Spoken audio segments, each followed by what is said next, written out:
File 11. Neighbour love. Ye crowd around your neighbour, and have fine words for it. But I say unto you, your neighbour love is your bad love of yourselves. Ye flee unto your neighbour from yourselves, and would fain make a virtue thereof. But I fathom your unselfishness. The thou is older than the I. The thou hath been consecrated, but not yet the I. So man presseth nigh upon his neighbour. Do I advise you to neighbour love? Rather do I advise you to neighbour flight and to furthest love. Higher than love to your neighbour is love to the furthest and future ones. Higher still than love to men is love to things and phantoms. The phantom that runneth on before thee, my brother, is fairer than thou. Why dost thou not give unto it thy flesh and thy bones? But thou fearest, and runnest unto thy neighbour. Ye cannot endure it with yourselves, and do not love yourselves sufficiently. So ye seek to mislead your neighbour into love, and would fain gild yourselves with his error. Would that ye could not endure it with any kind of near ones or their neighbours, then would ye have to create your friend and his overflowing heart out of yourselves. Ye call it a witness when ye want to speak well of yourselves. And when ye have misled him to think well of you, ye also think well of yourselves. Not only doth he lie, who speaketh contrary to his knowledge, but more so, he who speaketh contrary to his ignorance.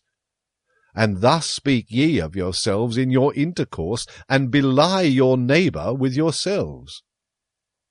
Thus said the fool, Association with men spoileth the character, especially when one hath none. The one goeth to his neighbour because he seeketh himself, and the other because he would fain lose himself. Your bad love to yourselves maketh solitude a prison for you. The furthest ones are they who pay for your love to the near ones, and when there are but 5 of you together, a 6th must also die. I love not your festivals either. Too many actors found I there, and even the spectators often behaved like actors. Not the neighbour do I teach you, but the friend. Let the friend be the festival of the earth to you, and a foretaste of the Superman. I teach you the friend and his overflowing heart, but one must know how to be a sponge if one would be loved by overflowing hearts. I teach you the friend in whom the world standeth complete, a capsule of the good, the creating friend who hath always a complete world to bestow. And as the world unrolled itself for him, so rolleth it together again for him in rings, as the growth of good through evil, as the growth of purpose out of chance. Let the future and the furthest be the motive of thy today. In thy friend shalt thou love the Superman as thy motive. My brethren, I advise you not to neighbour love. I advise you to furthest love. Thus spoke Zarathustra. The way of creating one. Wouldst thou go into isolation, my brother? Wouldst thou seek the way unto thyself? Tarry yet a little, and hearken unto me. He who seeketh may easily get lost himself. All isolation is wrong. So say the herd. And long didst thou belong to the herd. The voice of the herd will still echo in thee, and when thou sayest, I have no longer a conscience in common with you, then will it be a plaint and a pain. Lo, that pain itself did the same conscience produce, and the last gleam of that conscience still gloweth on thine affliction. But thou wouldst go the way of thine affliction, which is the way unto thyself? Then show me thine authority and thy strength to do so. Art thou a new strength and a new authority? A first motion? A self-rolling wheel? Canst thou also compel stars to revolve around thee? Alas, there is so much lusting for loftiness. There are so many convulsions of the ambitions. Show me that thou art not a lusting and ambitious one. Alas, there are so many great thoughts that do nothing more than the bellows they inflate and make emptier than ever. Free dost thou call thyself? Thy ruling thought would I hear of, and not thou hast escaped from a yoke. Art thou one entitled to escape from a yoke? Many a one hath cast away his final worth when he hath cast away his servitude. Free from what? What doth that matter to Zarathustra? Clearly, however, shall thine eyes show unto me, free for what? Canst thou give unto thyself thy bad and thy good, and set up thy will as a law over thee? Canst thou be judge for thyself, and avenger of thy law? Terrible is aloneness with the judge and avenger of one's own law. Thus is a star projected into desert space, and into the icy breath of aloneness. Today sufferest thou still from the multitude, thou individual. Today hast thou still thy courage unabated, and thy hopes. But one day will the solitude weary thee. One day will thy pride yield, and thy courage quail. Thou wilt one day cry, I am alone. One day wilt thou see no longer thy loftiness, and see too closely thy lowliness. Thy sublimity itself will frighten thee as a phantom.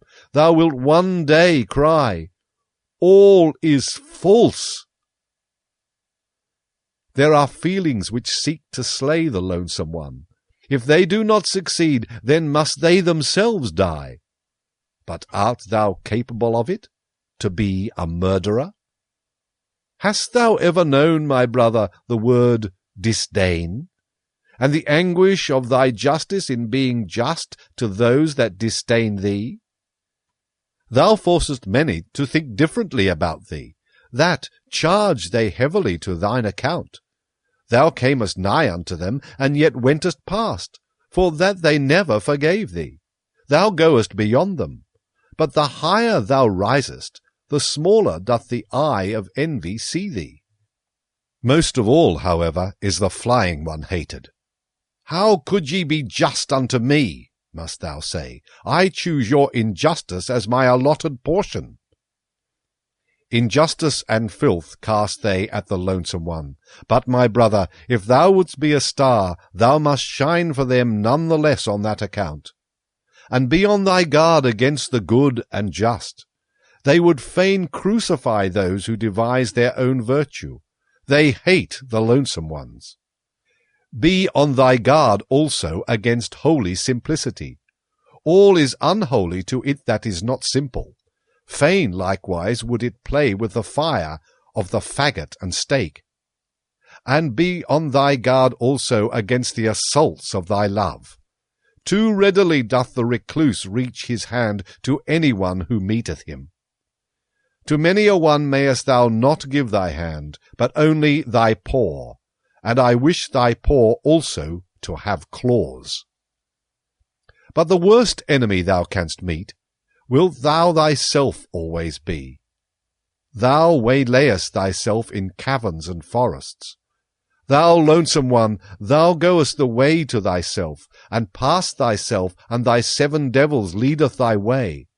A heretic wilt thou be to thyself, and a wizard, and a soothsayer, and a fool, and a doubter, and a reprobate, and a villain. Ready must thou be to burn thyself in thine own flame. How couldst thou become new if thou not first become ashes?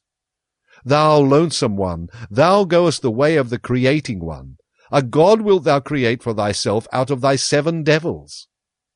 Thou lonesome one, thou goest the way of the loving one. Thou lovest thyself, and on that account despisest thou thyself, as only the loving ones despise.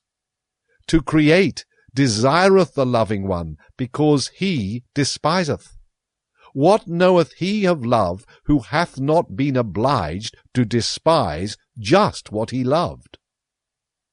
With thy love go into thine isolation, my brother, and with thy creating, and late only will justice limp after thee. With my tears go into thine isolation, my brother. I love him who seeketh to create beyond himself, and thus succumbeth. Thus spoke Zarathustra.